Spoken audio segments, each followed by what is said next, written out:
Dear students, Assalamualaikum warahmatullahi wabarakatuh. This is Arfat Mujib from FEI Higher Secondary Institute. Today I am with chapter Diversity in Living Organisms. And in this chapter today my topic to discuss is Kingdom Fungi.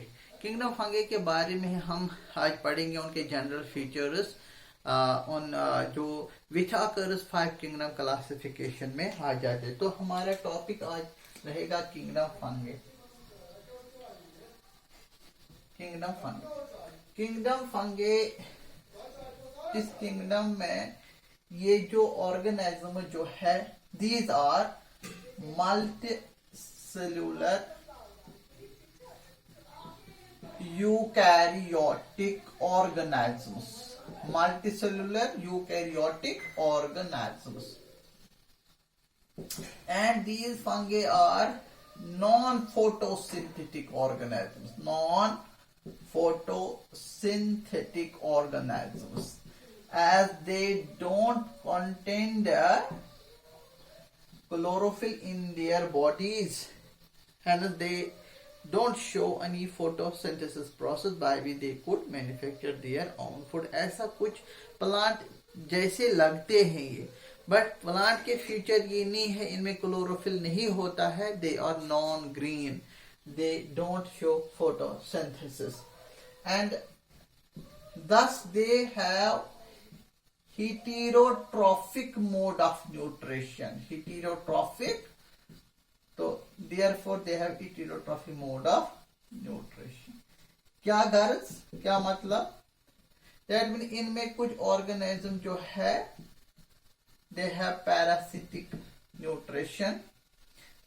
They live on the bodies of other organisms and feed upon them and causes infection. Like the organism or the Puccinia, जिसको हम rust कहते हैं, या एस्टिलेगो smut, या हम कहेंगे दूसरा इसमें एस्परगिलस, और भी कुछ और इसमें आते हैं species which have parasitic mode of nutrition, और ये they cause diseases often in animals, often in plant bodies whenever they live inside the host. And they sometimes have some or species in kingdom fungi have saprotrophic mode of nutrition, as some species of such kingdom feed on dead and decaying organisms, decaying organic matter.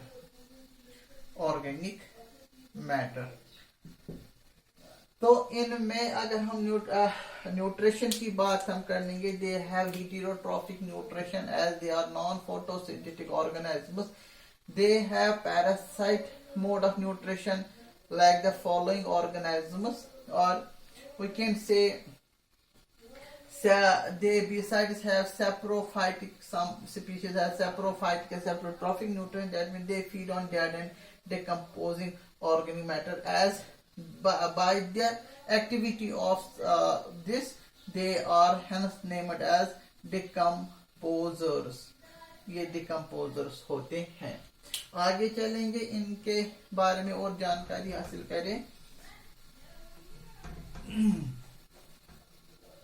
इनमें जो इस kingdom में अगर हम बात कर लेंगे their structure, if they are structure की बात हम करेंगे, some are cellular organism in them, cellular organisms, that means I mean that unicellular organism like yeasts. Some in them are the multicellular organisms like the mushroom, आते इसमें mushrooms, agaricus जिनको हम कहते हैं, morchilla, हाँ एटसेट्रा एटसेट्रा। अगर हम multi cellular की बात हम कर लेंगे, their body structure composite of tubular like structure से बने हुए होते हैं, उनका नेटवर्क होता है, तो they are known as hyphae. These hyphae, when they have a network, they give the formation of mycelium. तो therefore mycelium का दो पार्ट होता है, एक तो होता है वेजिटेटिव पार्ट जिससे फ्लूइड बनता है, जिससे ऊपर वाले बॉडी पार्ट बनते हैं, और दूसरा होता है उसका रिप्रोडक्टिव पार्ट। इसके दो पार्ट्स फिर बनते हैं। इसका अगर हम बॉडी स्ट्रक्चर की बात हम कर लेंगे, यूनिसेलुलर ऑर्गेनिज्म की बात आप छोड़िए, अब मल्टीसेलुलर ऑर्गेनिजम्स की बात हम कर लेंगे, पेनिसिलियम या ब्रेड मोल्ड, मोर्चिला, एगेरिकस। तो उनकी बॉडी जो बने हुए होते हैं ट्यूब्यूलर लाइक स्ट्रक्चर, ऐसे ब्रांचेड ट्यूब्यूलर लाइक स्ट्रक्चर होते हैं। This is first, some are branched, some are non unbranched here. इन्हीं नेटवर्क, इन्हीं ट्यूबुलर के network they are known as the hyphae.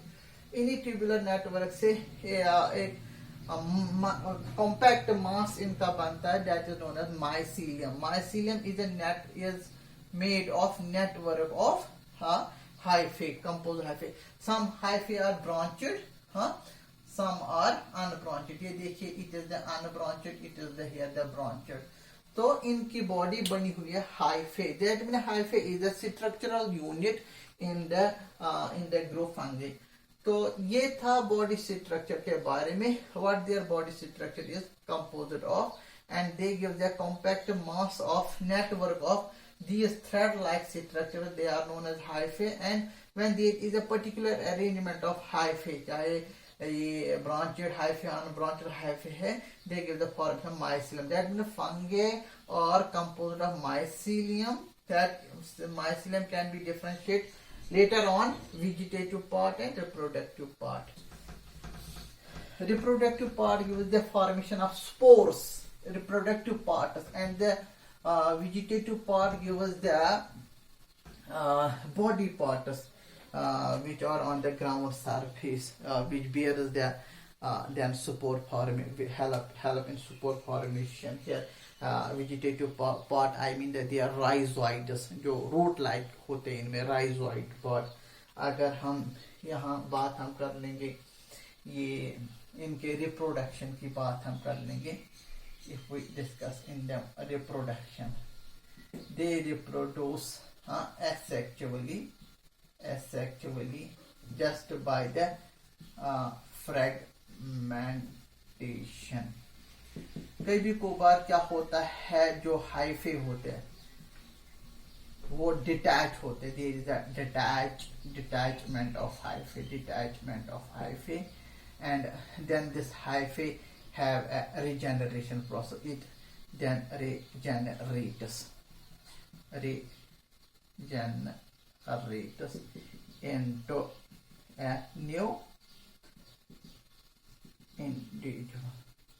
In fungi में हमने क्या देखा, इनमें जो हाइफे पार्ट होता है, जो ओल्डर हाइफे, ओल्डर और मैच्योर पार्ट इनमें होता है, ओल्डर एजड या मैच्योर पार्ट होता है, वो क्या होता है शाबाश बेटा, वो शेड ऑफ होता है, वो शेड ऑफ होके डिटैच होता है अपने पेरेंट बॉडी से, वही रिजेनरेट होता है एक नए इंडिविजुअल में.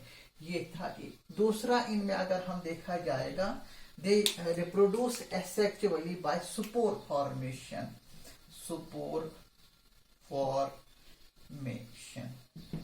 ये भी देखा गया है. दे ऑल्सो रिप्रोड्यूस, ये भी देखा गया है, they also reproduce sexually. They also reproduce sexually by gamete formation.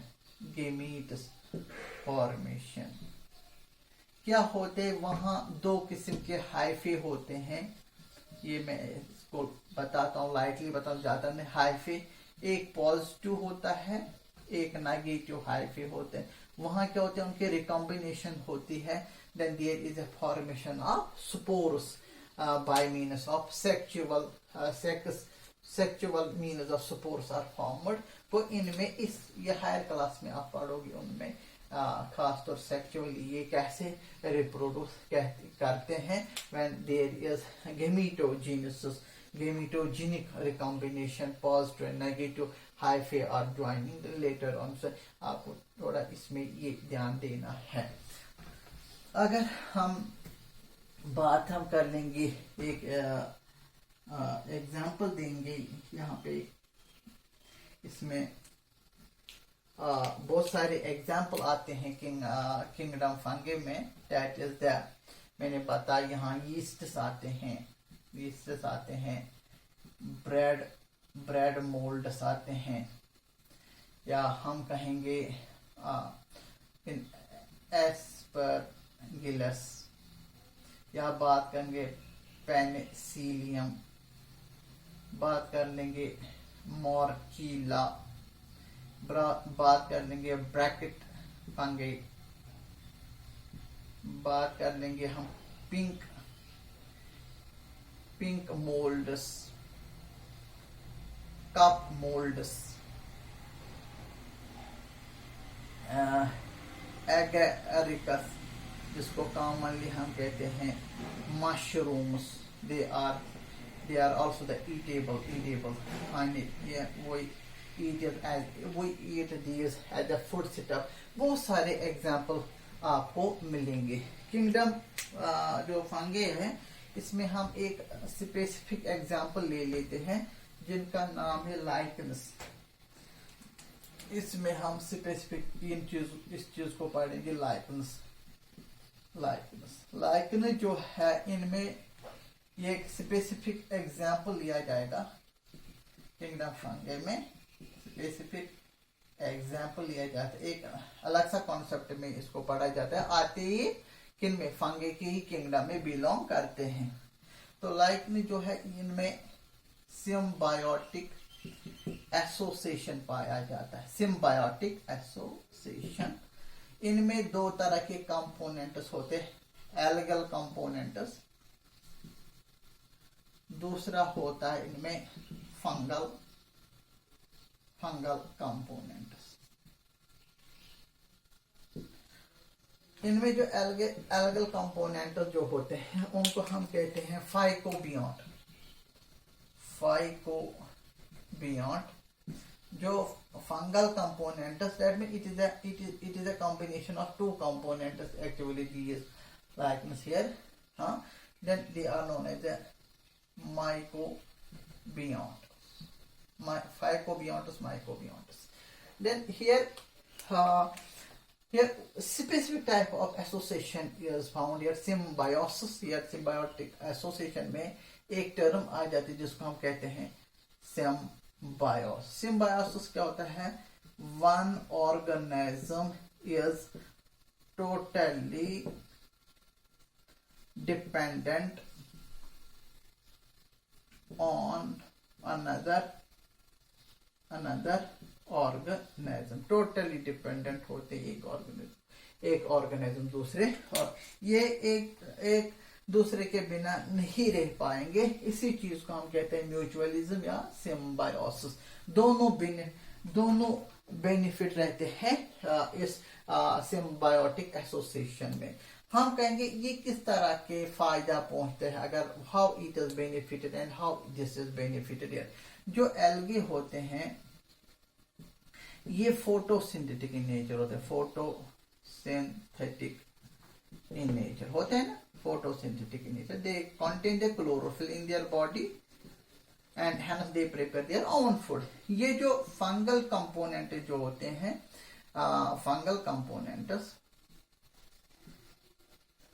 या हम कहेंगे इसमें फंगई, तो ये क्या करते, they help us absorption of water and minerals by soil and provide to them, and in turn this provide the prepare. अगर इनमें ये चीज होते हैं, photosynthesis, that they prepare own food. And क्या देखा जाता है जब ये खाना बनाते हैं, खुद के लिए भी रखते हैं, and they serve the food to the fungi. And when they make the absorption of water and minerals by soil and makes the available to the fungus. Here is the association. It is a one type of association, it is another type of association. Because of the first and second association, they maintain such association here. Because of this, इसी को हम कहते हैं symbiotic association. Symbiotic association में दोनों benefit रहे हैं.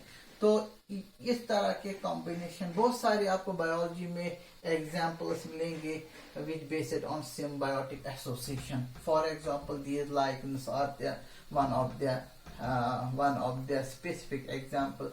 I mentioned it in a kingdom fungi. तो lichens में अगर हम इनको देखेंगे, they are found on the surface of rocks, barks of trees. They are dumpy soil, on the surface of the dumpy soil, moist soil, वहाँ पे भी इनको पाया जाता है. तो इनको on the decayed logs जो होते हैं वहाँ पे भी इनको पाया जाता है. और यहाँ पे एग्जाम्पल में खास तौर में है क्रस्टोस, जो लाइकन्स है, क्रस्टोस, फोलियोस, फ्रूटिकोस.